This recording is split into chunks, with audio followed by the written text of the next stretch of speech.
কেন? কারণ এই জন্য যে তার হত্যার, এই পুড়িয়ে মারার হত্যার বিচার চেয়ে কেউ নির্বাচন পেছানোর কথা বলছে না।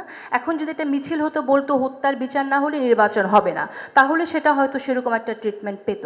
তো এটাও আমাদের মাথায় রাখতে হবে যে আমরা কোন খবরটাকে কিভাবে আসলে গুরুত্ব দেব। নিজেদেরও একটু কথা বললাম, এবং পাশাপাশি বিএনপির কাছ থেকে যে প্রত্যাশাটা আমাদের, যে ক্রিটিক্যালি আমরা সমালোচনা বা আমরা কথা বলবো, প্রশ্ন করবো, সেটা অ্যাকসেপ্ট করার 1 মিনিট সময় নেব পাবেল আমি। আর অনলাইনের ক্ষেত্রে আমি বলছি, আমাদের কিন্তু এখন ডিজিএফআই থেকে যেভাবে কন্টিনিউয়াস থ্রেড দেওয়া হতো, থ্রেড দিয়ে অসুস্থ করে ফেলার মতো, আমার ক্ষেত্রে আমি অসুস্থ হয়ে গেছিলাম, বহু মানুষ নিপীড়নের শিকার হয়েছেন, সেই বিষয়টা নেই। কিন্তু বিগত 1টা বছর ধরে অনলাইন মব চলছে। আজকে যেভাবে ডেইলি স্টার এবং প্রথম আলোর ভবনে আগুন দেওয়া হয়েছে, এই ঘটনাটা একদিনে হয় নাই, এই ঘটনাটা অনলাইনে দীর্ঘদিন ধরে হয়ে এসেছে, এটার প্রস্তুতি দীর্ঘদিন ধরে হয়ে এসেছে, কিন্তু সেটাকে আমরা কিন্তু কেউ প্রোটেক্ট করতে পারি নাই।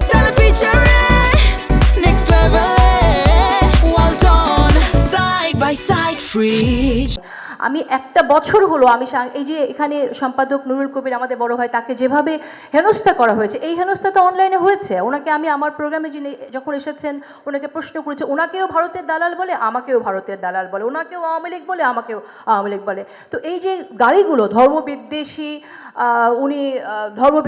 উনিও ভারতের দালাল, এই যে কথাগুলো বলা হচ্ছে, তো দীর্ঘদিন ধরে অনলাইন মব হচ্ছে। এখন তো আমি আতঙ্কিত যে কখন কোথায় কোন মবের মুখে আমরা পড়বো। তো এই যে ভয়ের সংস্কৃতির মধ্যে আমরা পড়ে গেছি, এখানে বিএনপির একটা গুরুত্বপূর্ণ রোল আছে, আমি এটা একটু বলে যেতে চাই। এই রোলটা আপনাদের প্লে করতে হবে। আমরা চাই না যে আপনি কেউ খারাপ বলে আপনারা খারাপ হবেন। একজন মানুষ গালি দিচ্ছে বলে আপনি তাদের পক্ষের কাউকে গালি দিচ্ছেন, সেটাতে কোনো আমাদের লাভ হলো না। আমাদের দরকার একটু ভয় মুক্তভাবে আমাদের কাজটা যেন